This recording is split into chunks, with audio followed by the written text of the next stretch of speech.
Good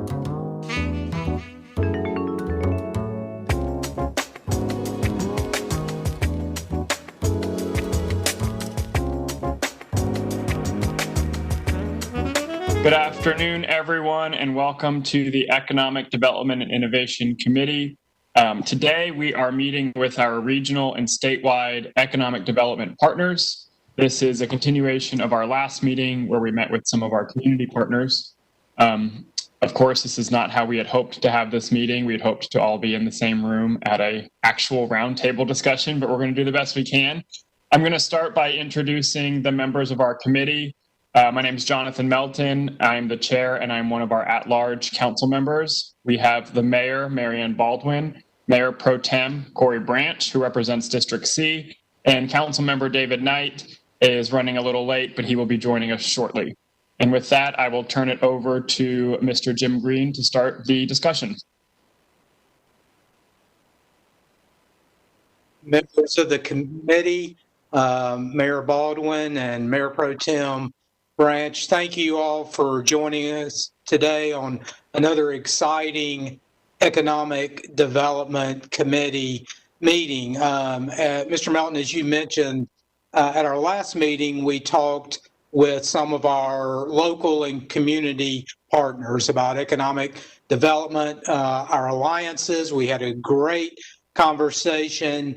And today we're with our state, county, and regional partners to continue that conversation. So I'm excited to hear the presentations and discussions today, and I would like to thank all of our partners for joining us on this call. Mr. Melton, just to let you and the committee know, no action is expected today. However, staff would recommend that the committee report out this item and the previous item with the alliances to the council with no action. That will clean out the committee's agenda and give you an opportunity for a fresh start in the new year. But with that, I'll turn it over to Veronica Creech, our Economic Development Manager, and start the meeting. Great. Thank you, Jim, Chairman Melton, committee members. It's wonderful to be here and just echoing my colleagues' sentiments. Thank you, panelists and audience members for being with us. We often say that the work of economic development starts at birth and maybe doesn't get realized till we're into well old age, and all of us fall somewhere in that spectrum. So thank you for the work that you do in supporting a healthy community at all of our critical and strategic touch points. I want to take this minute to share with you a couple of tools and resources from our office. As I lead the Office of Economic Development and Innovation, coming on board a little over 2.5 years ago, we started creating the framework for equitable economic development. Some of the cornerstones or highlights of equitable economic development is communicating with a more diverse audience, engaging in unique and different ways, taking that traditional attraction model and really expanding it to attracting local and thinking through expansion and retention here at home. If we've got businesses doing well here, what are some economic development tools and practices we can do to continue growing those while we work with partners like you to make sure we have a robust attraction and headquarter strategy that we're in that spectrum all at one time. Derek's going to be our guide and take us to the Economic Development and Innovation website. I'm not sure our partners have had a chance to see this or take a tour. At any point, you can go to the city's website, click Departments, find ED&I, and this is what you'll be greeted with. As you scroll down, you'll see green buttons or tabs. And I wanted to just bring your attention to one, while we have this whole menu of resources for businesses of all sizes, there's a lot of attention right now on opportunity zones. I wanted to click on opportunity zones and share with you that with Beth and our projects team, Annie, have worked together with our GIS and our mapping department to create an opportunity zone map. There you see it. With this tool, someone could type an exact address into the tool and realize if they're in an opportunity zone or not. Businesses, developers, investors, this is kind of the front door welcome mat to our Opportunity Zone tool. This is one example of the sophistication that we are leading here at the City of Raleigh related to our cross-departmental approach to economic development. You could drill down and look into any of the designated areas and learn through a story map about the assets and strengths-based infrastructure of each of the areas. If you have any questions about the efforts that we're leading here in our office, I welcome you to be in touch with me. And again, I invite you to visit our page, our economic development page here at the city's website. I'm going to hold up old school, and we have released our 2020 annual report, and invite you to click on that link as well to kind of take a preview or a review of what we've done the last year together and look forward to achieving some of these same outcomes this year in partnership with each of you. With that, I'd like to now introduce Beth Frederick, who's a Senior Manager of Economic Development here in the Office of Economic Development and Innovation. Most of you have had the pleasure of working with Beth before she came to the city, so you know what a stellar candidate we've recruited to add to an already best-in-class economic development team. Beth, I'd like to introduce you and welcome you to take the agenda forward. Thank you, Veronica. Good afternoon, Chairman Melton and members of the Economic Development and Innovation Committee. My name is Beth Frederick. I'm Senior Manager of Economic Development in the Office of Economic Development and Innovation here for the City of Raleigh. Each of our presenters here today represents an organization that plays a vital role in the city's economic development ecosystem. In some instances, our relationships are narrowly tailored to a particular issue, while in other instances, our relationships are complex, containing multiple touch points over a single project. Some of our relationships are guided by law, such as the state statute that governs the state's Job Development Investment Grant, or the JDIG, that is the complement to the Council's Business Investment Grant, or the BIG. But most of our relationships are born out of supporting our mutual interests, and that's what our presenters are here to discuss with you today. So as you can see in the chat box that we have up here, we have the speaking order for each of our 6 presenters. Starting off this afternoon, I'd like to introduce Mr. Chris Chung, who is CEO of the Economic Development Partnership of North Carolina. Great. Good afternoon. Hopefully everyone can hear me okay. Looks good. All right, wonderful. Nice to be with you all, Mayor, Council members, Christopher Chung. Again, I'm pleased to be with you all today to tell you a little bit about our organization as well as get into some of the interactive Q&A. But I am a resident of Raleigh, have been for 6 years now, District D, live over nearby NC State University.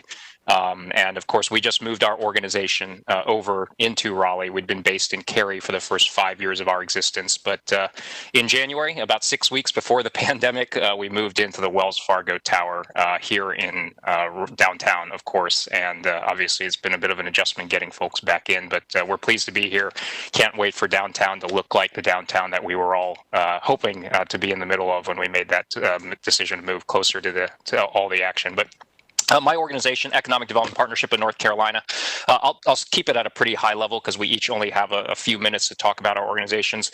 New organization created 6 years ago. We handle 5 distinct functions on behalf of the state. So think of a lot of functions that used to be housed within the North Carolina Department of Commerce. 6 years ago, those were all spun out of state government and put into a nonprofit public-private organization. That's what the EDPNC is today. We are probably best known for our work around business recruitment. If you read anything about us in the Triangle Business Journal, on occasion WRA or the NA and an O, it's usually in the context of efforts to attract a new employer here to North Carolina. Obviously, being a statewide organization, our business recruitment work takes us all over North Carolina. And so under normal times, I'm outside of Raleigh probably much more than I actually am in the town that I call home. But our job on that front is really to try to put North Carolina into play for as many of these corporate recruitment opportunities as possible. On any given day, that could be a corporate headquarters relocation. It could be an advanced manufacturing site selection project. It could be food processing. It could be life sciences. A lot of our work at the state level is about, 1, marketing North Carolina as an attractive business location. 2, trying to turn that awareness of North Carolina into specific interests that a company may have. in North Carolina as they think about where their ultimate location will be. And then 3, to work with a lot of different partners that are on this call to get that company to choose North Carolina, somewhere here in our state. And there's a lot of details that fall into each one of those different stages that ultimately we hope ends with a ribbon cutting or groundbreaking, a new employer setting up in North Carolina. But a lot of it begins much further upstream through things like marketing and business development. Again, efforts to sell and promote, if you will, North Carolina as the best business location that a company could be considering as they think about where their future growth is going to be. And so in the course of drilling down through each of those steps in the process, we're of course working with regional allies as we narrow down into specific areas within a region. Then we're working with folks like Wake County Economic Development, and we hope eventually the city of Raleigh, because at that point that means the company is pretty specifically focused on somewhere in the city. And we've worked some really great opportunities together across this network of partners that are on the call today, looking at the city of Raleigh. Projects most recently, some of the better known ones that we can actually talk about now that they're public, but projects like Amazon and their second headquarters search a couple of years ago, or go back a few years and when GE was relocating its headquarters out of Connecticut. Those are the types of opportunities that we work with often with our local allies. And like I said, there's a lot that goes into that process. Hopefully we'll have some time during Q&A to uncover parts of that effort and how we can all be working together even more. But I appreciate the time to tell you a little bit about our organization. Look forward to some good interaction as we get deeper into today's meeting. Thank you. Thank you, Chris. Next up, we have Ryan Combs, Executive Director of the Research Triangle Regional Partnership, RTRP. Thanks, Beth, and thank you everyone for allowing me an opportunity to join the conversation today. As Beth said, I'm the Executive Director of the Research Triangle Regional Partnership. I think it's important just to take a minute to kind of help everybody understand how the partnership came into existence. I've been at the partnership for about 4 years now. I'm a proud Raleigh native, grew up in Raleigh, went to Broughton High School, went to NC State. So I love my job every day. I get to get up and sell our home and sell our region. So it's a dream come true for me to have this job. But the RTRP basically started as something called the Raleigh-Durham Alliance, and that was created in 1990. One of the things our business community saw was that there was not a lot of work being done together between the city of Raleigh and the city of Durham. People would come in interested in doing business in either Raleigh or Durham. They didn't really know what the difference was. And the city of Raleigh or Wake County would take them around Wake County and literally take them to the Durham border and drop them off. And then Durham folks would pick them up. We had no idea what was being said. And I think we've come so far, and Michael will agree with me on this. I mean, one of the things I love is the fact that now when we have consultants or prospects come in, they'll host them at the Raleigh Chamber, and the city of Durham will be sitting in there with them. They know that we need to sell this as a region, not Raleigh versus Durham. So fast forward to 1993, they changed the name, the Raleigh-Durham Regional Association, and then we began taking on other counties. In 94, the General Assembly saw the model. They thought it was a great model to have have regions working together instead of different municipalities working against one another. So the GA actually funded 7 regional partnerships. We got up to about 14 counties, but then in 2014, when EDP&C was created, the state did away with all of the funding for regional partnerships. So when I came on right about 2017. Our executive committee and our EDAC got together. Our EDAC are our economic developers from the 12 counties. So we have 12 counties now in the partnership. And they said, look, the RTRP does need to exist. We need regionalism cells. That's what works for this region. But they changed our focus. And you heard Chris talking about selling and promoting the state of North Carolina. That really is the priority of the RTRP now. We're in external markets selling the attributes, the strengths of our region as a region. We're trying to complement what EDP&C is already doing, what the North Carolina Biotech Center is doing, what Wake County Economic Development is doing. And so we work as a team. We make sure that we're using our dollars, our precious marketing dollars, smart. And we're not out trying to do one thing and EDP&C is doing another. We're working hand in hand. Perfect example right now. EDP&C has 2 representatives that work for them in Europe. We've just hired one person to do the work for the RTRP in Europe, and the Biotech Center is helping fund that position because the majority of the biotech companies are in this region, so they see the importance of that. So working hand in hand with them. We're also right now, we're in the middle of a digital marketing campaign. We partner with Wake County Economic Development and the Raleigh Chamber on that. That is really trying to sell our region post-COVID to both CEOs and talent. We want to get a diverse workforce moving here. We feel like we're really going to be able to benefit post-COVID. We're getting a lot of attraction from the Northeast, from California. New York and California have contributed about close to 20% of our growth in the last 10 years. And so that's where we're really focusing our efforts. But it's a great job. Like I said, we partner with everyone, and our job is to go out and sell the region. One of the people that we really, the groups of people that we really concentrate a lot of our efforts on are site selection consultants. There was an article in a Wall Street Journal about 6 months ago that said about 70 to 75% of all companies use some type of site influencer to help them decide where they want to go. And Mayor Baldwin was nice enough. We had a group of them in at the NC State football game back in November. She came and spoke to that group. So it really is a team effort, but that's where we're concentrating our efforts. And then, as I said, we're doing a lot of international development as well. So that's just basically a small snapshot of the RTRP. I'm happy to take questions when the time comes. Thank you, Ryan. Ryan, that game seems like it was years ago. It was, doesn't it? Thank you, Ryan. Next up, we have Kimberly Wheeler, Business Engagement Director for the Capital Area Workforce. Good afternoon. Thank you so much for having me. It's a pleasure to be with you. As Beth mentioned, I serve as the Business Engagement Director for Capital Area Workforce Development. We deeply value the partners on this call. We work so closely together and really appreciate the ecosystem that exists. In essence, to support both the business community and the workforce. We're a key part of the state workforce system, NC Works, and we're really convening partners and stakeholders to have a positive impact on the workforce community. We're working to ensure employers have a pipeline of highly qualified talent, and we help them address their training, staffing, and educational needs. Our team works with adults and youth at every stage in their careers as they are exploring and preparing, connecting them to employment opportunities, and we're helping them address any barriers that exist along the way as well. We know that workforce is one of the most pressing issues that businesses face, and so through our work, we've really helped them save time and money in costly turnover, and we're providing quality connections with the local workforce. In our partnerships with the new and expanding businesses, we're working closely with their leadership and hiring managers, and we're developing customized workforce plans. So it's not a one-size-fits-all, and we're really there to help them address both their short-term and their long-term workforce goals.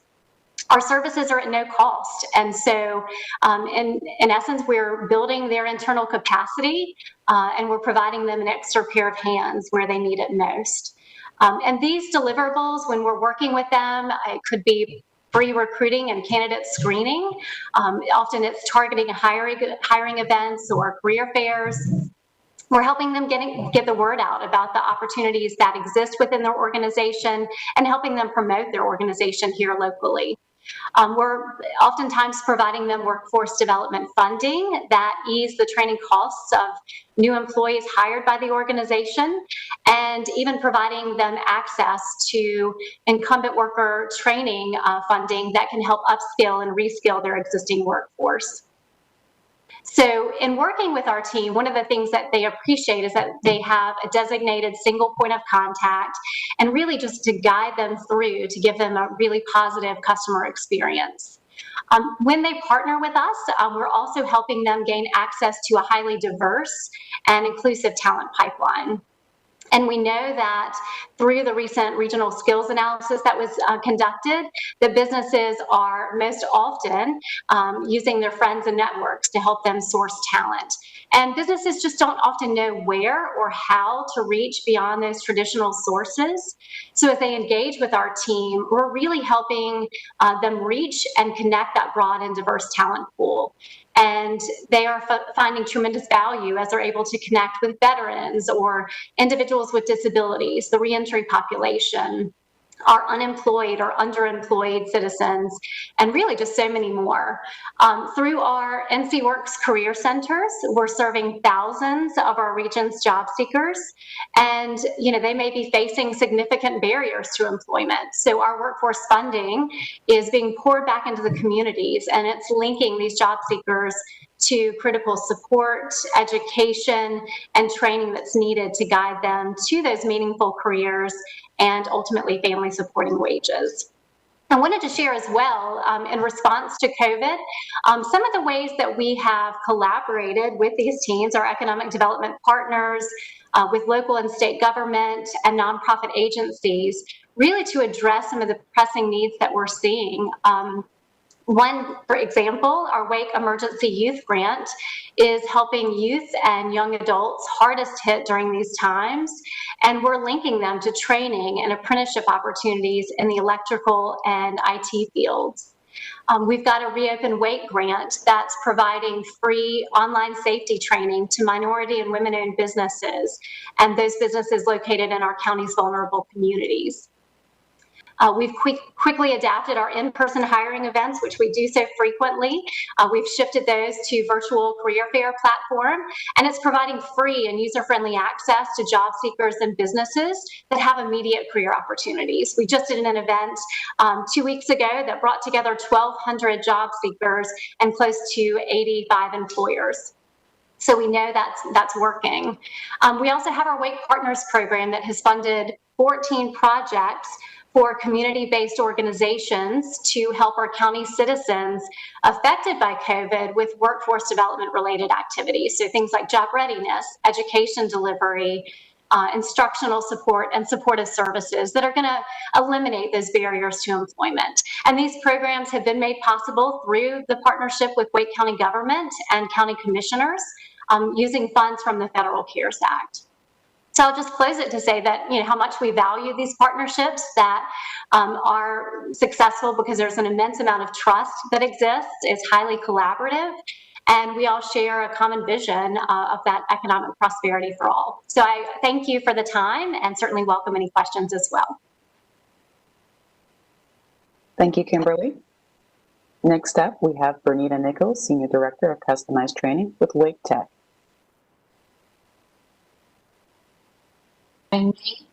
I am the Director for Customized Training Program. The program is a workforce incentive that is funded by the state of North Carolina and administered through the community college system. We serve new, expanding, and existing industries here in North Carolina, and we do that by offering education and training support services. We support 3 aspects of a company's well-being in doing this. We look at job growth, technology investment, and productivity enhancement. We know that companies have an option, and if they're looking to locate, expand, or grow in Wake County, that they're looking to have availability of top talent and a skilled workforce. And how we do that is train individuals for the skills to meet the labor market. Our goal is to provide these talents for companies so that they can have a competitive edge, so that they can take employees from where they are strategically to where the company wants them to be. We want to make sure that we play a part in their profitability and their bottom line. In training these companies, we are having a goal to actually align our credentials with the labor market. So how we do that is partner with other workforce agencies such as Capital Area, Workforce Development, and NC Works. We also offer programs such as apprenticeship, work-based learning, and also customized training. We offer those programs to help skilled employees to where the market needs. Wake Tech kicked off Wake Works earlier this year, and it was designed to increase apprenticeships in Wake County. We've had more than 300 applications for apprenticeship since Wake Works started. In our fall, we have actually about 28 active apprentices, And the apprenticeship program actually gives the individuals an opportunity to earn a living wage while they learn. So it's a great opportunity for them. And through these programs and grants such as GEAR and CARE, we've been able to actually fund these programs. So customized training, apprenticeship, and work-based learning are areas where we can actually make a big impact with the workforce and having them ready for the labor market as it appears. So if you also take a look at the pandemic and the displaced workers, also your justice involved individuals, these programs were also key in them obtaining skills that they need to be ready for jobs. So in supporting workforce efforts and working with our partners to just be ready, have the readiness and accessibility for individuals to be able to actually meet the demands of the labor market. So as an overview, I think that sort of explains what customized training does in the industry, and I look forward to the discussion later in the panel. Thank you so much, Vernita. Thank you. Next up, we have Dennis Edwards, President and CEO of Visit Raleigh. Good afternoon, and thank you, Beth. It's good to see everybody. Visit Raleigh is the official destination marketing organization for Raleigh and Wake County. Our mission is to accelerate economic growth and development by increasing visitation to the county. We focus on 3 areas: leisure, youth, amateur, and collegiate sporting events, as well as meetings and conventions. 2009 was a record year for all of Wake County. We welcomed over 17.9 million visitors who generated $2.9 billion in direct spending and over $284 million in local and state tax revenue. Tourism last year employed over 28,000 full-time Wake County residents. Interlocal funds, which is the combination of both the hotel and the prepared food and beverage tax, generated $63.1 million. We are in year 2 of the Wake County Destination Strategic Plan. Our overall goal with this plan was to increase visitation by 5.5 million annual visitors by year 10 and ensure that we are and remain a premier tourism destination in the Southeast. The DSP has provided a blueprint on future investments and priorities we need moving forward, including new infrastructure, enhancements to existing infrastructure, and areas that we can improve in our sales and marketing efforts. COVID has certainly had an impact on tourism nationwide, and Wake County and Raleigh is no exception. Year to date, we have lost 281 conventions and sporting events, representing over 331,000 attendees, over 228,000 room nights, and a direct economic impact of $135.7 million. Hotel occupancy is running at 45%. That is down 40%. Average daily rate is down 19%. And year-to-date, lodging tax collections are down 51%, or roughly over $10 million. And prepared food and beverage tax collections are down 26%, roughly $5.5 million. We received $1.2 million of CARES Act funds back in July to help build consumer confidence and inspire people to begin to explore our tourism assets and to begin traveling to the area. We executed a campaign called Wish You Were Here that is targeted towards local and in-state residents, sporting event organizers, and meeting planners. To give you a taste of the campaign, we're now going to show you, hopefully, a 30-second commercial we recently launched. Derek?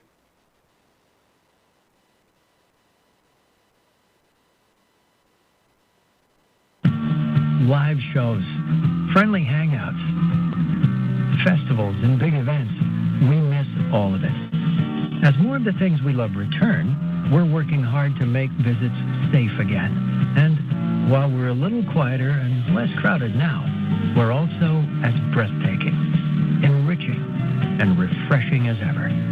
Which means the only thing we're truly missing is you.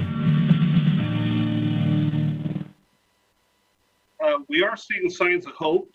Museums are now open, as you know, at 50% capacity. We're beginning to host some youth softball and baseball tournaments. Restaurants are beginning to open.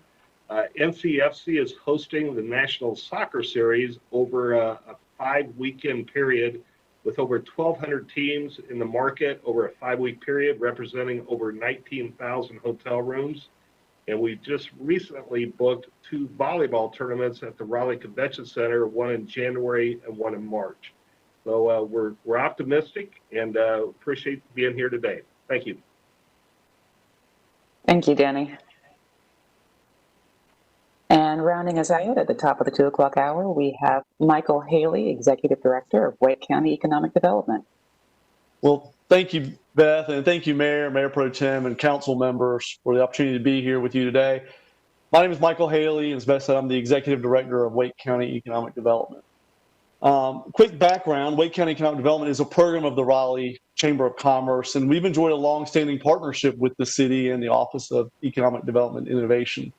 We are a public-private partnership at the Chamber, so our partnership is with our public sector partners, including the city, Wake County, NC State University, and Wake Tech, as well as over 100 private sector partners supporting our economic development efforts. Wake County Economic Development serves as the primary economic development organization for Wake County, providing economic development services and support for our 12 municipalities and the Research Triangle Park. In order to create a community in which people and companies can thrive, providing widely shared opportunities, something that's very critical, as Veronica noted in her opening. Our work's focused on 5 key pillars. I'm going to give you a brief overview of those 5 pillars now. Pillar 1 is economic prosperity. Our goal is to increase economic prosperity and opportunity by supporting the growth of existing companies and attracting new high-quality jobs and investment. We do this through business retention and expansion, business recruitment, our equitable economic development efforts, foreign direct investment and international business development, our site assessment program, and by supporting targeted industry clusters. Wake County Economic Development leads those local economic development projects and obviously work in close collaboration with all of our regional partners when projects are looking at a regional level. Equitable economic development, as Veronica noted earlier, and inclusive prosperity is an area of strong alignment between our organization and the city, and something we work really hard on every single day together. Our second pillar is talent and workforce solutions. We want to expand the number of highly skilled employees for existing and new companies in Wake County. We do this through focusing on talent pipeline and development, talent retention, and talent attraction strategies. We work literally every day with capillary workforce development, Wake Tech, NC State, and a host of other partners. One of the examples that Kimberly mentioned earlier was the regional skills analysis survey that we did in partnership with the City of Raleigh, Capillary Workforce Development, and RTI. It was a 15-county survey. We received over 700 responses in the middle of this pandemic, so it really gives us real-time information on what companies need today. We're also working on a new talent attraction strategy that will be starting to roll out in January of 2021. Our third pillar, brand awareness and competitive position. Our goal here is to increase Wake County's brand awareness and communicate the competitive advantages through our strategic marketing initiatives, much of which Ryan discussed earlier through our national marketing campaign that we're doing in partnership with him. Our fourth pillar is innovation entrepreneurship, obviously something at the heart of who Raleigh is.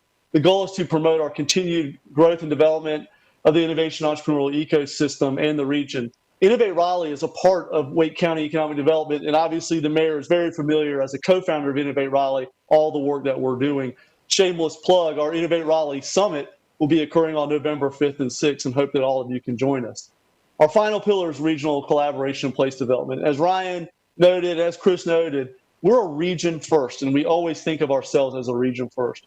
We support economic development, marketing initiatives, infrastructure development across our entire region, and we're constantly collaborating with our partners like RTRP, like the Durham Chamber, like Durham Economic Development. Economic development truly is a team sport, and that type of collaboration that we're hearing about today further emphasizes that. We've got a great team. We want to serve as a resource for you in any way that we can. Thank you for your support, your partnership, and your leadership and all you're doing to make Raleigh a better place. Thank you, Michael, and thank you to all of our presenters here this afternoon. With that, I'll turn it over to Veronica for the Q&A portion. Hey folks, it's my Oprah moment. I love it. So again, so happy to be here, happy to be in this conversation with everyone. Beth has a very organized mind, and as you saw on the agenda, outlined 12 very strategic and thoughtful questions. It's my opportunity to lob one or two of those questions to the group. Let's open the discussion. Happy to follow the list of questions and or take Councilmember Melton and team's lead if we get off the question and just open it to a natural dialogue. So I'm going to start with how can we, and maybe Chris or Ryan might think this through with us or others, how can we attract more capital investment here in Raleigh? Ryan, do you want to go ahead? Sure. That's one of the first things that I kind of delved into when I took this job was the one thing that we were, where we lag, as they say, there's just not enough investment in the market in the triangle. And if you start looking at it and look where we have come from and where we've gone, last year alone we raised close to $3 billion in venture capital. $1 billion of that was Epic Games in Cary, but at the same time, we are going up every year in capital investment. And so while we don't have home offices or we don't have VC firms that are actually located in the triangle, the one thing that we do have is the ability with the companies that are some of the companies that are spinning out of the universities and a lot of the entrepreneurial spirit that's happening here, we're going to start getting more and more investment. And so probably 80% of the investment dollars are either in Boston or in San Francisco. And so we're seeing that we're doing a very good job of actually being able to go out and say, we have good companies here. At least you don't have to set a whole office up, but at least come and have office hours here. And so I think we're on the right trajectory path forward now with people figuring out this really is a vibrant hub of activity, and more people are looking to invest. We had a great call last week with someone in New York who just invested $40 million into a life science building. And he wants to do something in the triangle next. And so we're starting to get more and more calls like that on what investment opportunities are there. So I think, especially post-COVID, as the word gets out about this is really one of the best places to be post-COVID, I think we're going to see more and more investment. Yeah, I'm glad Ryan answered that question first, because I think, Veronica, your question can be interpreted any number of different ways. Ryan addressed it more from the vein of how does the region attract more venture capital. Economic development groups, when you say attracting capital investment, vast majority of us think of what companies are setting up in terms of operations. That's one of the metrics we all track, which is if a company comes along and puts a $200 million factory in place, well, that's capital investment as we traditionally define it. But as Ryan said, there's a lot of different ways you can look at that. Capital investment can mean what I was referring to just now, in terms of a company comes in, establishes operations. It could refer to what Ryan was talking about in terms of providing the lifeblood for those entrepreneurial technology-led ventures that any region wants to grow more of. It can also mean, of course, more real estate development in that type of capital investment that creates the sort of places that will be magnets for both talent and for companies. And so I think there's a lot of different ways that you can unfold a strategy around attracting more capital to the region. How do you do it? Of course, depends on which one of those that you as city council members determine to be the most important, or how do you prioritize those different types of capital for Raleigh itself?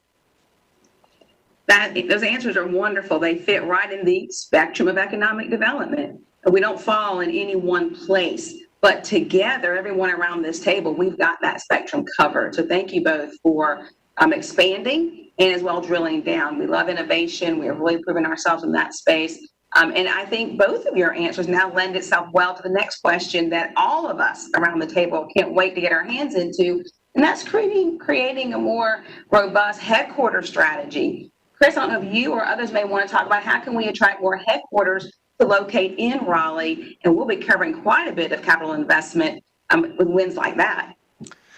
Well, I think maybe one way to do that is sort of look at where the region as a whole, and when I say region, it really is because when a company is looking around for new headquarters, it's very rare that they identify a city level jurisdiction first. I mean, the reason organizations like Ryan's are there is they really do look at metro areas, and so the entire triangle is typically that focal point. They may, of course, eventually have to drill down to a Raleigh, a Durham, a Cary, and whatnot, but it's oftentimes focused on a regional level. I think one of the things that this region, I've been in this role 6 years now. I've been in state economic development now for almost more than 23 years now. So I think when you look at what companies are interested in, Raleigh, Durham, the Triangle region, for corporate headquarters, still to some companies is perceived as a bit smaller than some of the traditional markets that they might look at, like in Atlanta or Dallas, even a Charlotte.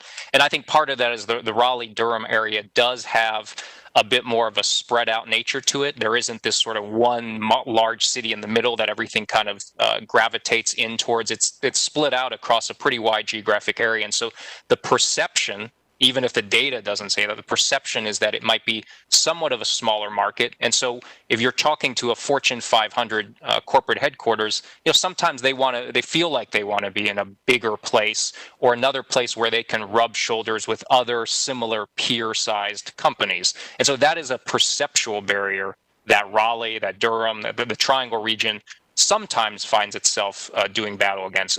Another issue, and I think Michael Langeth had just done a great job with this up until the pandemic, of course, but air service. If you're going to attract corporate headquarters, vast majority of corporate headquarters need a lot of ingress and egress to the region via commercial air service, international and domestic, of course. So continuing to work on air service, that is another way that headquarters will be more attracted to the area.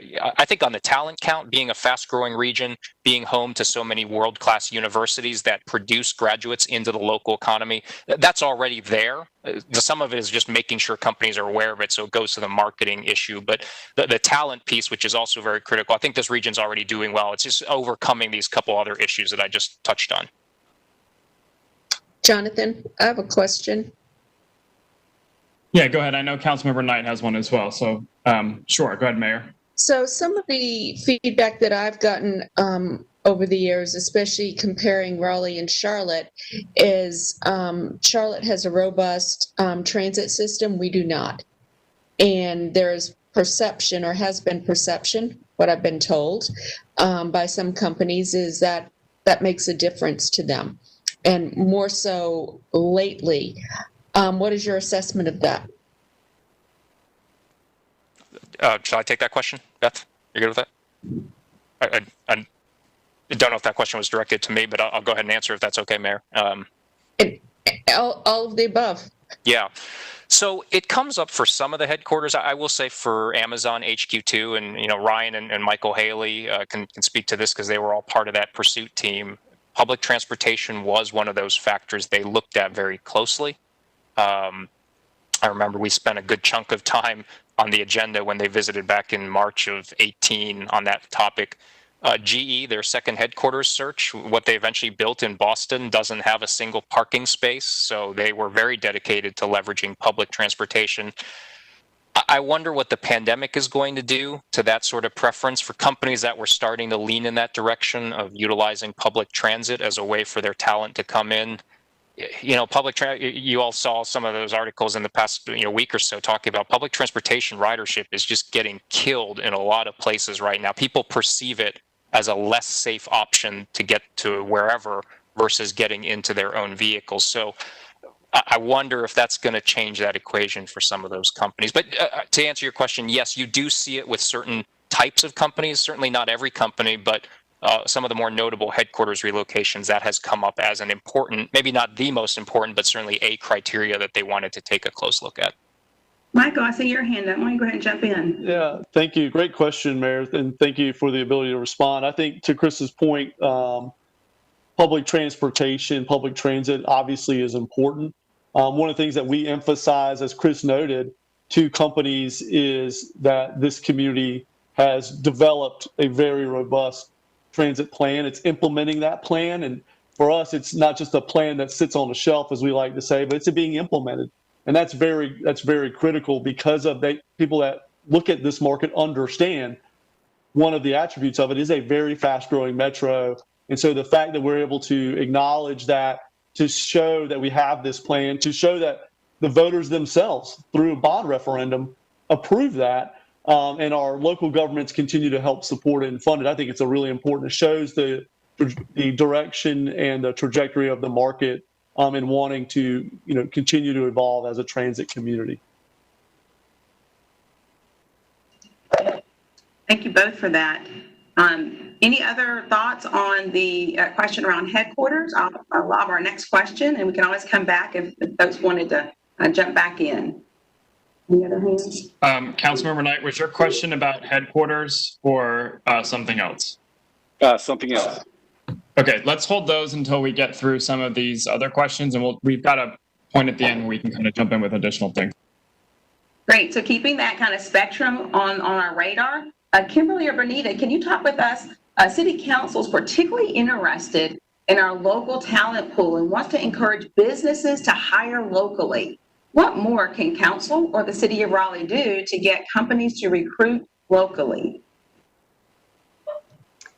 I'm happy to touch on it. Thank you. So we find that the awareness is a big factor. They often don't recognize or realize the extensive resources that exist here in our market. So I think ensuring that employers new to the area or those expanding are introduced and connected to NC Works, to Wake Tech, as just part of that standard process baked into that onboarding or that introduction process, I think is critical. Because again, once we sit down with them, they are very excited to get connected. They're, definitely seeing the potential and the value that it provides. So again, I think certainly the awareness is key, and those resources are free. So as they think about the, certainly the cost involved in moving or expanding, that is a big value proposition. And we're focused specifically on that local talent. So making sure that the local talent has the training and the skills necessary to meet that employer demand. So that's my contribution. Bernita, I think you might be on mute. Okay. Yeah, we got you. In addition to being aware of the local resources, as Kimberly just mentioned, also they need to take advantage of their local educational partners. We have local job boards. We can do and offer like job fairs and events to help companies find local talent. I think companies are really going to have to be intentional in their search. They need to advertise locally. Maybe even offer referral incentives within their company for local referrals to acquire local talent, and just sharing the advantages and being able to maybe pull some examples of how hiring local can be less expensive if it's not having to be a relocation, or how the networks and contacts are more flexible and in order for local companies. So I think along with the resources that Kimberly mentioned, also taking advantages of local job boards and local educational institutions, just being intentional as you recruit and your HRs or your third parties to ensure that they look at local when they're looking for talent. Yes, Michael. Just a quick thank you, Veronica. That's a great question. Maybe a kudos to the City of Raleigh's efforts thus far. I mentioned earlier the regional skills analysis that the city participated in with Wake County Economic Development, Capital Area Workforce Development, and RTI. That's a great example of the work the city is doing to better understand, again, what are the hiring needs of today? What are the hiring needs of the immediate near-term future, the next 2.5 to 3 years? Better understanding that, Veronica and Beth participate with Kimberly and Bernita on these ongoing. We still meet very, very frequently about that study and the analysis to better understand those hiring needs, and then how do we translate that to additional partners as well as the business community at large, the demand side of our workforce system. So I think this just being a participant and being at the table is important. The city's done a really good job of that thus far. Thank you, Michael, for that acknowledgement. Indeed, we aspire to make data-informed decisions. The mayor's spoken about that, and our city manager's office is very committed to that. So being a part of the workforce study analysis is a big value to us here in the city and the larger region. Do I see any other hands for any questions thus far? I'll lob 2 more, and then we'll go into open discussion. Let's see, question 9. Let's see, Denny, can you talk to us about diversity and inclusion, our priorities for this city council? How does your organization seek to incorporate these principles into tourism for our city? Well, thanks for the question. I think first, I look at it internally and what are we doing from a staff standpoint? And I can assure you, I don't think there's a Convention and Visitors Bureau more diverse than what we have here. And that includes all staff, including leadership positions. We also look at our board to ensure that our board has diversity throughout. I'm pleased to say we actually have, I believe, our first African-American chair of the Convention and Visitors Bureau, so very pleased about that. But then I look at, from a marketing standpoint, everything we do from website to advertising, we really do a conscious effort to ensure that we show diversity in all we do. Take, for example, the cover of our visitors guide this year shows an African-American lady, and we make sure that our blogs, all of our social media has content that really addresses that.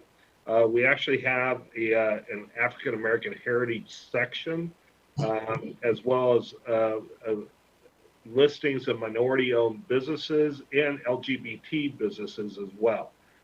So we also have special sections. So if people are specifically interested on particular festivals or events that speak to that market, we have dedicated sites and landing pages for that as well.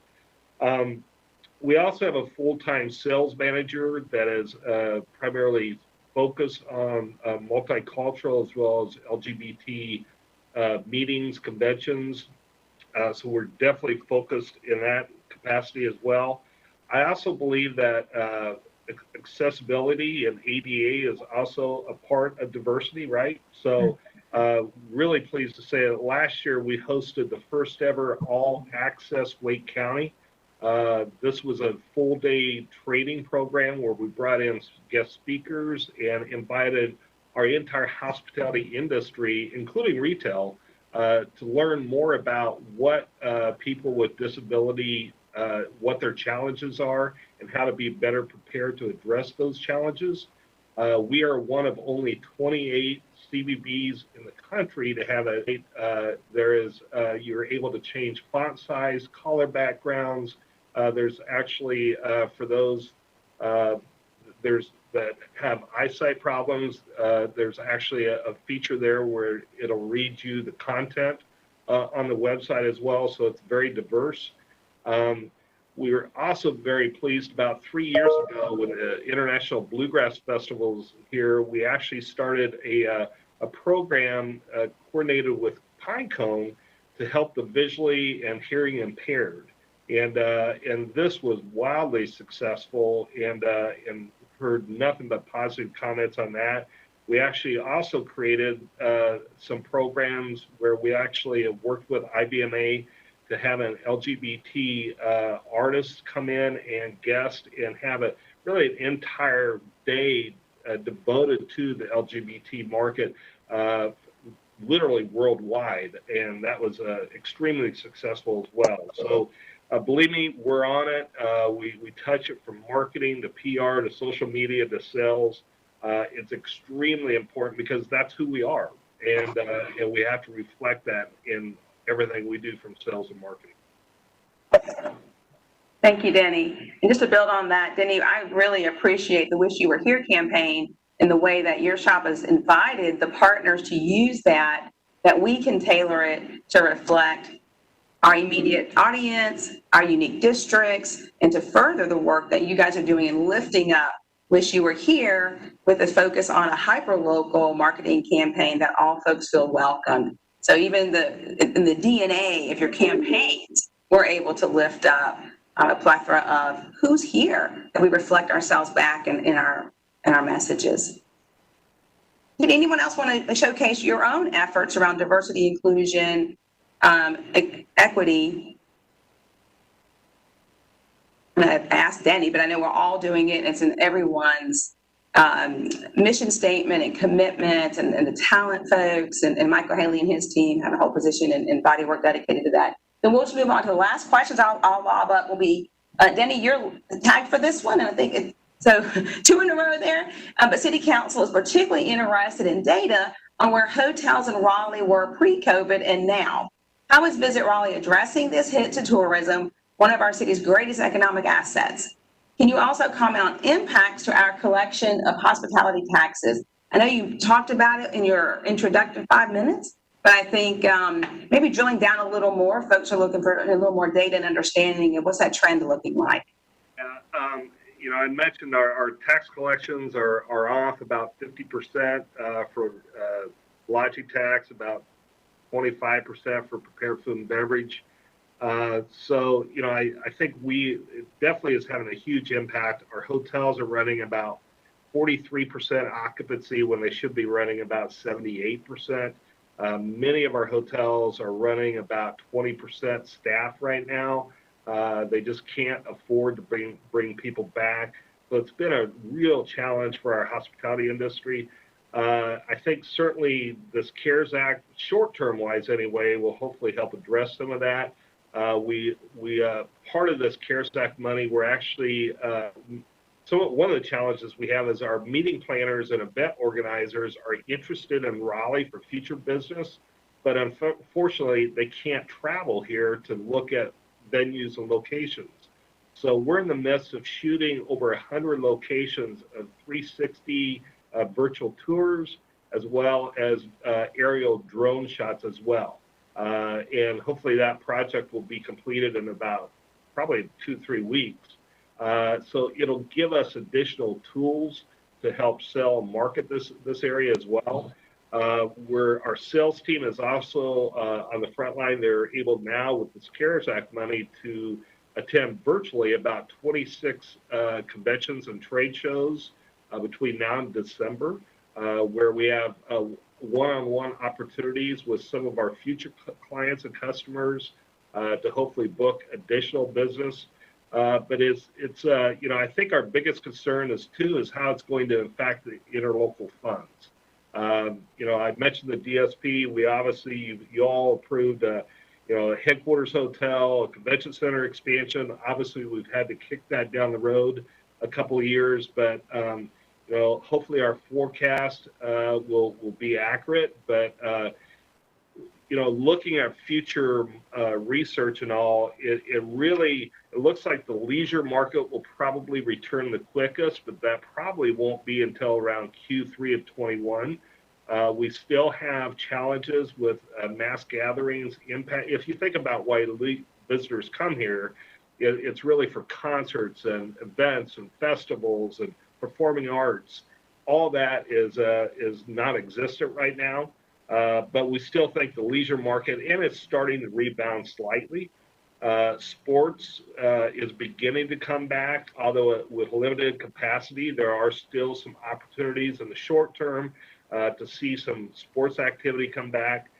Business travel will probably be the third to return, but if you think about it, even here in Raleigh, many companies are not returning back to their offices.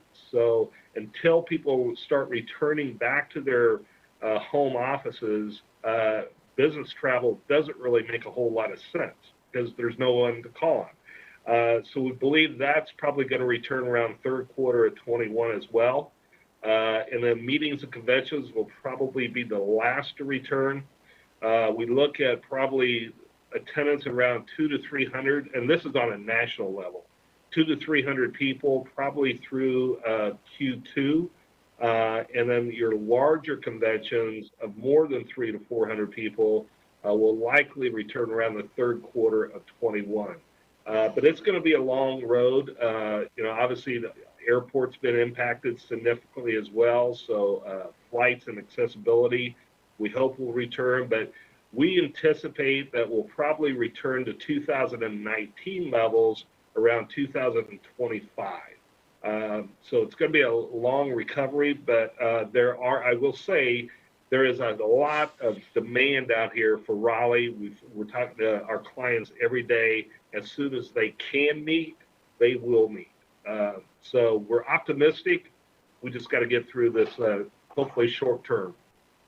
And Veronica, if I could chime in quickly just to provide a little context at the state level, one of our other responsibilities is to promote North Carolina as a leisure travel destination. So we don't get into conference, convention, business type travel, really purely focused on leisure travelers.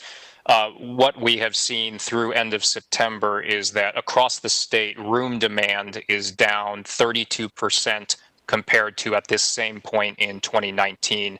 Room revenue, the picture is actually even starker. Room revenue is down 42% year over year. Now, strangely enough, shared home rentals, Airbnbs, that is actually up 20% compared to 2019. I think that probably has to do something with how people perceive the safety, the relative safety of staying in their own private establishment versus patronizing a hotel or a motel where they may be commingling with other folks outside of their household. So across the state, this is not unique to Raleigh. Obviously, we're seeing much lower demand in many sectors of our hospitality economy.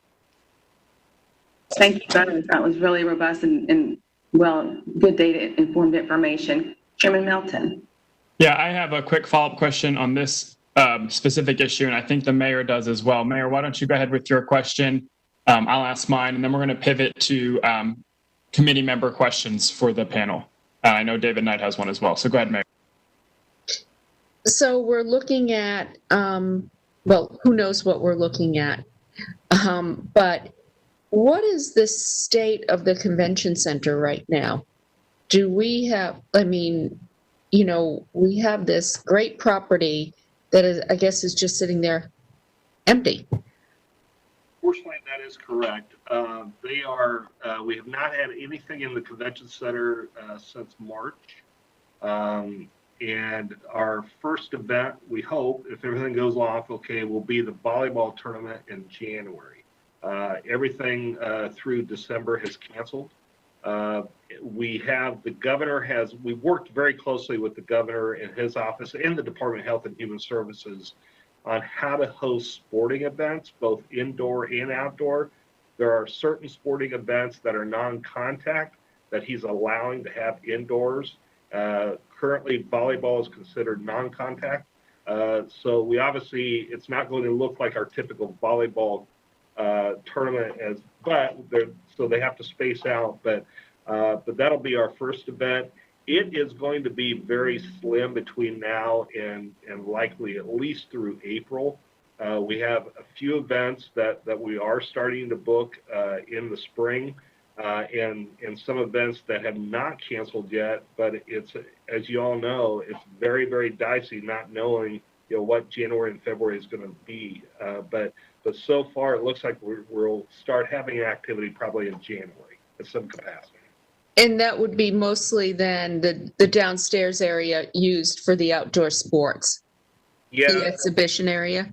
Primarily, volleyball actually will use the ballroom as well. But yeah, it's usually the exhibit hall. Okay. I don't know. I played volleyball, and I can attest that it can be a contact sport, but okay. Thanks, Dave. Sure. Yeah, my question, you touched on some of the projects that the city was involved in. I know we had the Convention Center Hotel and the expansion, but do we have any idea of any of these private projects that I think some of them were getting ready to break ground right before COVID? Do we know if the status of those hotels that were planning to come to the market, have they canceled, or do we know what their holding pattern looks like? I'm just trying to get a sense of upcoming hotels. I mean, I think some of them in prime areas of the city have already cleared lots, and how long we'd be looking at those sitting underutilized. I don't know if you're allowed to speak, but Jim may have some input on this as well. But as far as I know, you're right. There was 4 private hotel developments that were literally about ready to take off right before COVID. I have been told that they've all been pushed back to groundbreaking to the latter part of 21, possibly early 22. To my knowledge, none of them have been canceled yet. But I think they're just waiting until demand is back. But to my knowledge, I think they're all still moving forward. It's just like the Headquarters Hotel, everything's been shifted about probably a year and a half to 2 years. Mr. Melton, I can just add to that. Denny is spot on, and we've heard several of the hotels, like the one across City Hall on Nash Square, is on hold right now, but we're seeing progress on the hotel on Glenwood Avenue coming out of the ground. So we continue to talk with developers.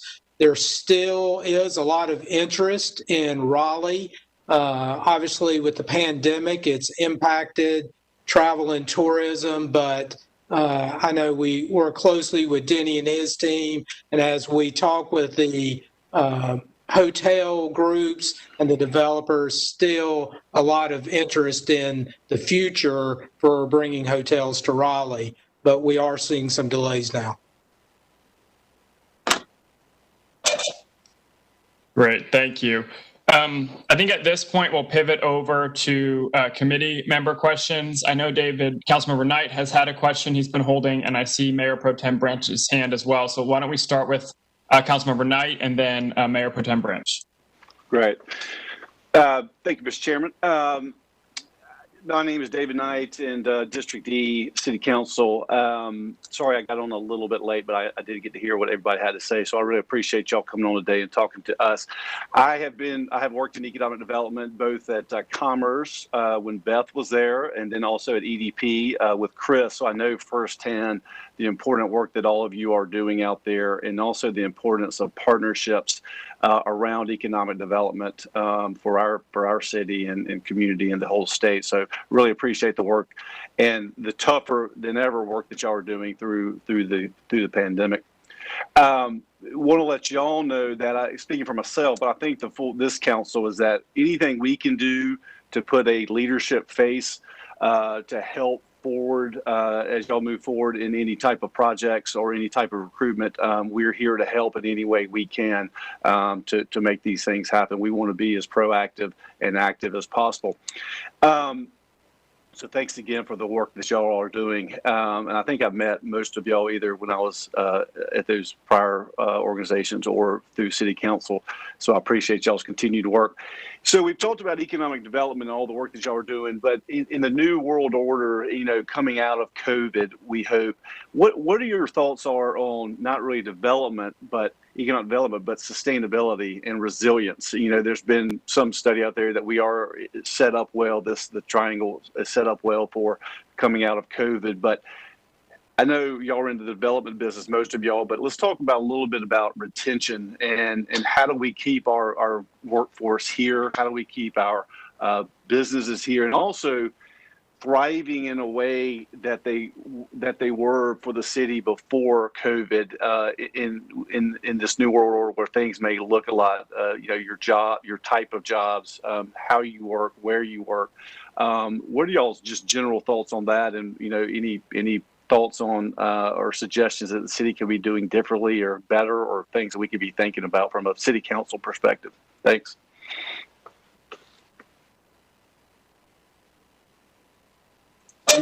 Veronica, I'm happy to. Yeah, Michael. Yeah. Please do. Please do. Thank you so much. Thank you so much. Thank you for the question, Councilman Knight. Great questions. I'll start off with this. Existing industry and supporting existing companies, whether they be small businesses, startups, or very large companies, and all my economic development colleagues will nod, is the primary importance to any economic development strategy or organization. So to your point, economic development is really built on supporting existing companies. I think that's going to be very important.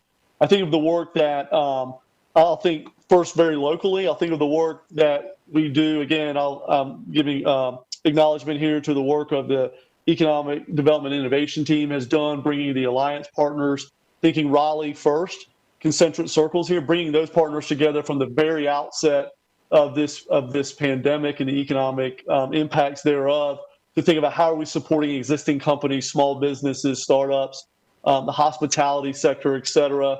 Continue to have those meetings. In fact, we had one this morning before this call, so continue to have those. I think that's one. Secondly, existing industry at Wake County Economic Development, we partner with Raleigh and our other 11 municipalities in the park. We just, a month and a half ago, completed an existing industry survey, finding out exactly some of those questions. How are you addressing the impacts of COVID? What do you need from the partners that can support you moving forward? Finding those information. Obviously, working with EDPNC, I know Chris will probably mention the work they're doing around the assistance they provide existing industry, whether it's things like export or import assistance. The good news is through this array of partners, just about any concern that a business has, someone can at least try to alleviate some of those concerns, whether it's training, import-export assistance. I think that's going to be important moving out of this. Again, the notion of continuing to be able to respond to the needs of existing companies is paramount to what we're doing and moving forward.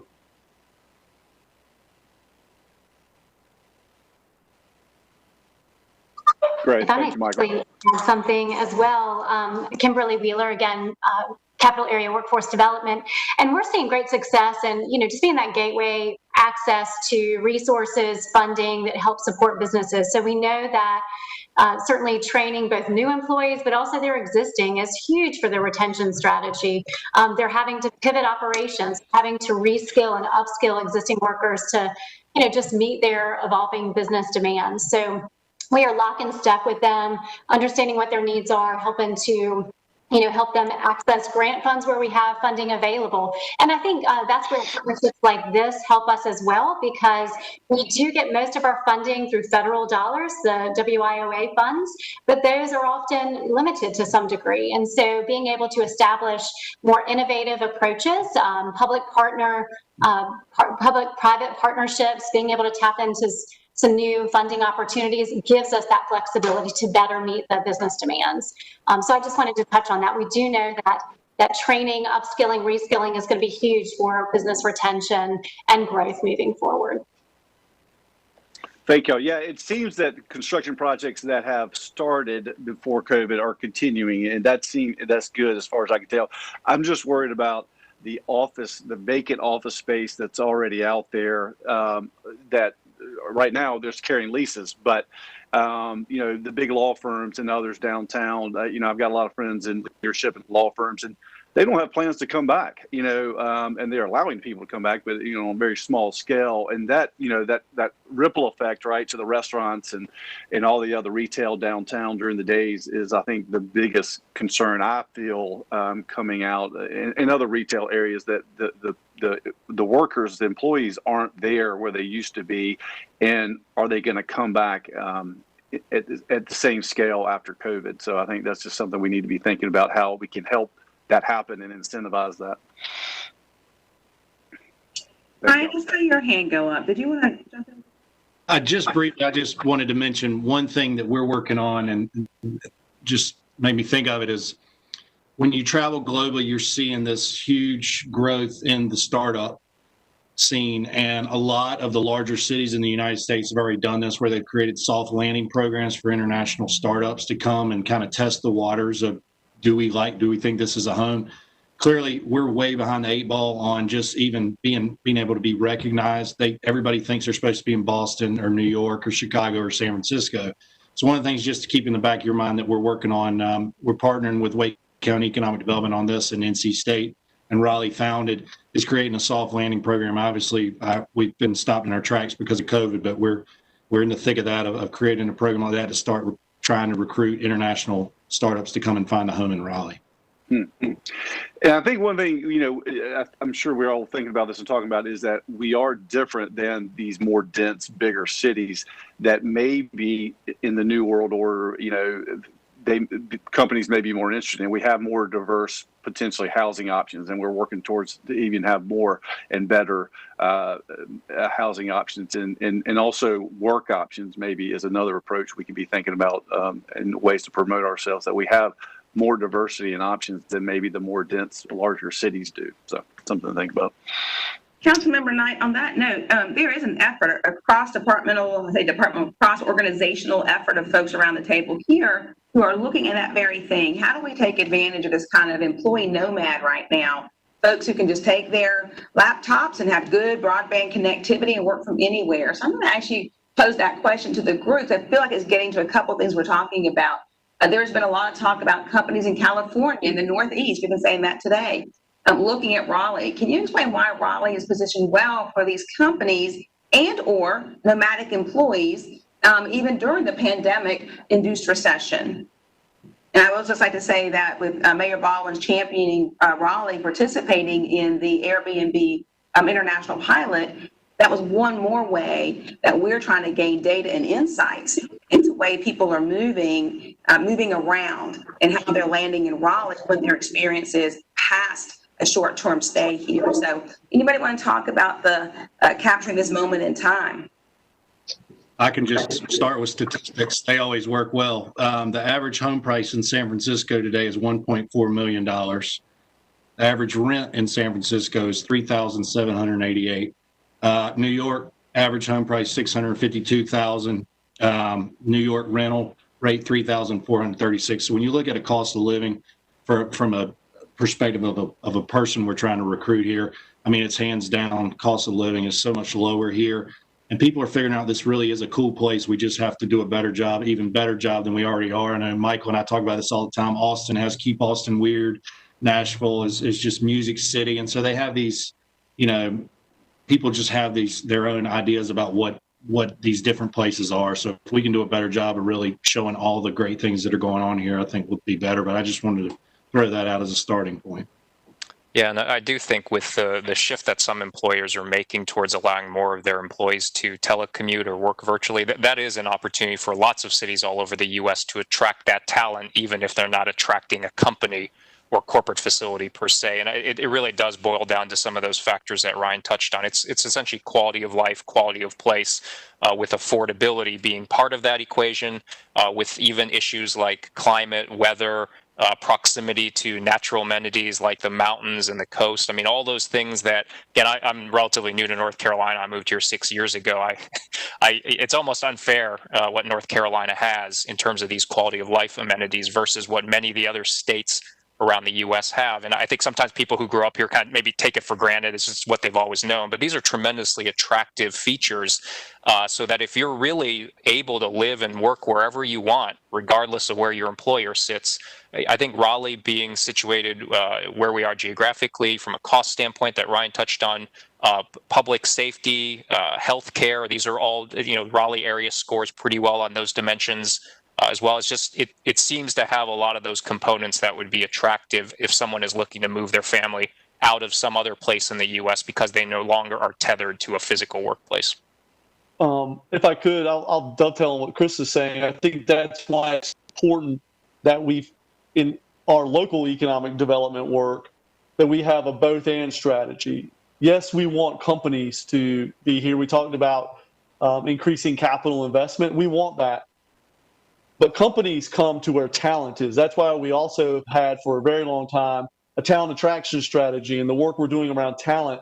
So in the moment, Veronica, to your question, the moment we're lucky that we have these efforts around talent attraction in place so we can continue to attract talent. That's what's going to move the needle. And then to Chris's point and Ryan's point, being a place where people want to be, where they want to grow their career, grow their family, grow their network, all those fundamentals of the market make us that attractive location to be able to take advantage of exactly what you're talking about. This is a long-term trend for this community.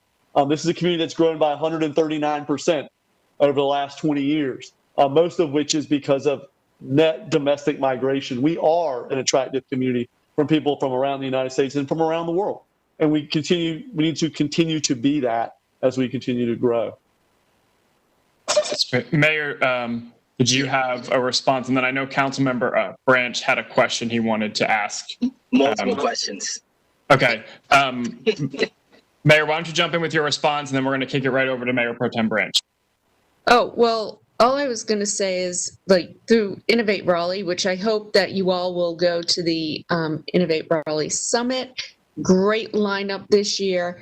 I've talked to a number of entrepreneurs who have moved here from San Francisco, New York, Boston area, hear the same thing over and over again. I couldn't afford to hire people there. I can afford to hire people here. They can actually afford the rent house. You have great talent. The amenities are wonderful. I love your greenways. I mean, you know, that outdoors park, whatnot is really important to them from a quality of life standpoint. But inevitably, the thing that they say is this: everyone here is so nice. And there's a lot of truth to that. I had one entrepreneur tell me that in San Francisco, it was all competitive. He's like, here, everybody wants to help me, connect me. It's collaborative. You don't have that competition. And I think that that's one of our greatest selling points is our culture. And I hope we don't forget that when we are recruiting companies, because an introduction to somebody who can help them, man, I mean, that just, boom, sets it on fire. We're nice. Mayor Pro Tem. Definitely. Thank you. Thank you all for your time. And I know we're getting close to the end of the hour now. I have two questions. I'm going to try to throw the easy one first. One thing that you've talked about is bringing companies here and developing. One of the things that disturbs me some is when I drive around certain areas for a period of time, I see what a building, and I think about what used to be there because it's now vacant.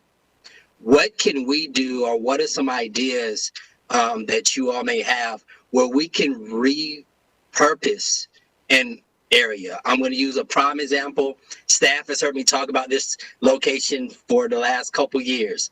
Tower Shopping Center, Tower Marketplace. Acreage-wise is large enough. It's right off the interstate. And it's off of bus line where we're installing BRT. So it's a gateway to the east. So what are some things we can do to repurpose some of these areas? And are they being marketed to companies to say, hey, we know there's buildings here, there's nothing there, but there's a vision here, there's a plan here? And that's the first question. And I'm with you on that, Corey. I've been talking about that shopping center for years now. It drives me crazy. Yeah. And for the record, it's not in my district. Well, I mean, I'll start here. I mean, I think a lot of the companies that we're interacting with on the business recruitment front, rightly or wrongly, they typically don't bring that kind of long-term vision. They really want something that's ready to go, because many of them are almost late to the game in terms of launching whatever new operation they're looking at North Carolina or Raleigh for. So that may not be the perfect solution if you're talking that kind of a short-term time horizon.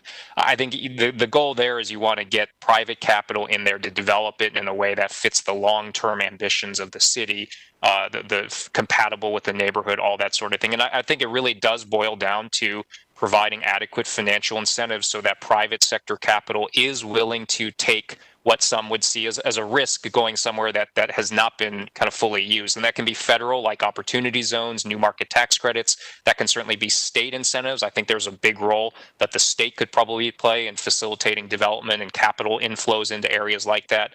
To the extent there are local financial tools that can accelerate that type of development. I think all of those, it really is about removing as much of that financial risk to catalyze development in a corridor that maybe could really use it but hasn't seen it happen yet. I think it's as simple as that.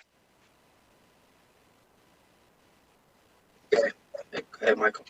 I'll add one thing. Thank you for the question, Mayor Pro Tem Branch. I think it's important. One of the things that we're trying to do at Wake County Economic Development, for instance, to address your specific question, we have a site assessment program where we work with our municipalities to identify sites for commercial industrial development across Wake County. So that way, to Chris's point, you start with an idea in mind at a site and you progress through a series of steps so it's ready for development. So while this particular example of Tower Shopping Center or other sites around Raleigh and around Wake County, there's a sort of a step process to do that, and that's one area of focus. Another thing that Wake County's done is through their incentive policy, they've created a targeted growth area tier to their incentive policy to help support the growth of jobs and development in targeted growth areas as identified by Wake County. Again, a couple of ideas to Chris's point about tools in a toolbox to aid in the development and redevelopment of sites is really important. All right. Well, I give y'all some help. Tower is an opportunity zone. So hopefully that'll help lead the way. My other question is, we talk about we're a great place for talent and talent moving here, but we also have a great resource of people. And we have some people that now have been in jobs that maybe they need to retool their education. And maybe, no, for me, I'm different. I have a STEM degree. I'm an engineer. So for me, making a shift may be easier than someone that has a non-STEM degree. So how do we connect the people to the resources that are available so that they can be prepared for the jobs that are coming here or in the future? I can start, and then I'm sure Bernita probably will want to chime in as well. Certainly, through our NC Works Career Centers, I'm not sure how much exposure you've had to those, but these are brick and mortar locations that exist across the state. And we also have a virtual contact center, so we're able to serve job seekers through those methods as well. But really it's about meeting people where they are. Certainly as we're talking to job seekers, they're coming to us from all different circumstances, maybe looking for their first job, or they may have been outplaced and been in that career for 20 years and now have to pivot and switch gears. So our approach is to first understand where their situation is, what they're interested in, help them explore maybe new opportunities. We can connect them to assessments to really dig in and see, what are your strengths and abilities. And, if you've been in a retail or hospitality career, you've got great transferable skills. If you're not looking to go back into that same field, what are some other opportunities that might exist? And that puts you on a good trajectory as far as wage potential and growth opportunities. So I would first say that, for us, it's about, accessing that talent for them to know that resources exist to help them. We are there and available, and take a very customized approach to that. And through our scholarship funds, again, I mentioned we pour those back into the community. So for an individual that needs some training or certifications, we're there to, again, help figure out what they need and how they're going to get to that career. If there's a class that they need to take, understanding what that looks like and working side by side with them to create a plan. And certainly approaches, and Bernita can talk about this as well. We're excited to see more companies embrace things like apprenticeships as a method to train and develop talent into companies. So again, we're working just so closely with all the partners on this call as well to help in that that transferable skills conversation, to understand what it's going to take to get this talent equipped and ready to meet the demands of the employers.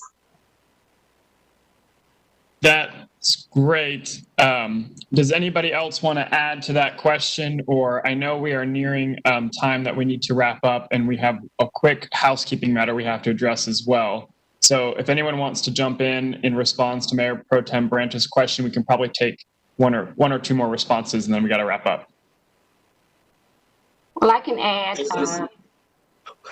Bernita, go ahead. I was just going to add, there are several grants that are available to help us assist in that matter. There's the Strengthening Community College, which is going to help us build capacity for the workforce and skills sets that are needed to enter the job market. Also, the Department of Labor has a grant called One Workforce. This grant is going to help fill critical shortages in fields such as information technology, artificial intelligence, biotechnologies. These grants are going to be available to help assist in building capacity and filling shortages as they relate to demand and the job market. So I think with the current programs that we're using, such as peer and care, and the programs and apprenticeships that we are taking part in to create resources and have individuals ready to take these opportunities, I think that absolutely pair in, Mayor Pro Tem, to have people ready for jobs as they come in. And I think we've been very successful in doing this. And companies need to be very clear on what their skill sets, what they need for competencies. We have programs at little and no cost that can do assessments and to help source talents for companies as they move in. All right, thank you. Mm-hmm. You're welcome.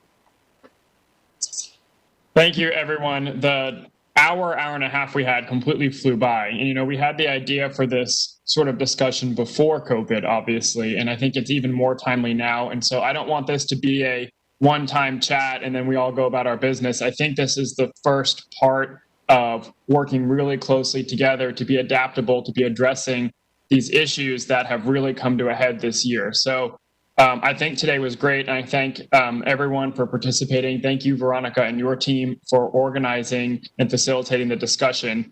We, members of the committee, we need to refer out to the full council today's agenda item and last meeting's agenda item with our community partners so that going into the new year, we have cleared off our committee agenda. And then, Mr.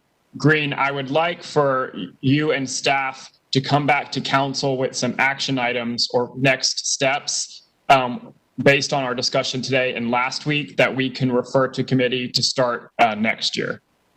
Was that your motion? So moved. Okay, Mayor Baldwin moved. Second. Seconded by Mayor Pro Tem Branch. All in favor? All right, that's unanimous. Mr. Green, did we do that correctly? You're waving at me. Sir. Yes, sir, you did that correctly. Thank you. And you can always put these items back. We're happy to work with you on your agenda for next year, but as the mayor and Mayor Pro Tem know, the committees always try to clean out the agendas and start the new year fresh. So we're happy to work with you if there's items that you've heard today or items in the strategic plan that you recently approved. We're happy to work with you to put those in committee. Mr. Melton, also, I just wanted to thank our partners, not only for their time today, but for the work they do day in, day out with the city of Raleigh. We're so fortunate to have such collaborative partners. I think today you heard the energy, you heard the quality, and Michael Haley, I'll go back to Adrian saying many times about economic development being a team sport, and we're so fortunate to have great team members. I think economic development is in great hands in Raleigh, in our county, in our region, in our state, and just want to thank everybody for their work and participation today. Thank you, Jonathan. I've got to run. Okay, it would be appropriate for a motion to adjourn. Do we need to do that? Motion to adjourn. Second. All right, all in favor? All right. All right, thank you, everyone. Thank you. Thank you.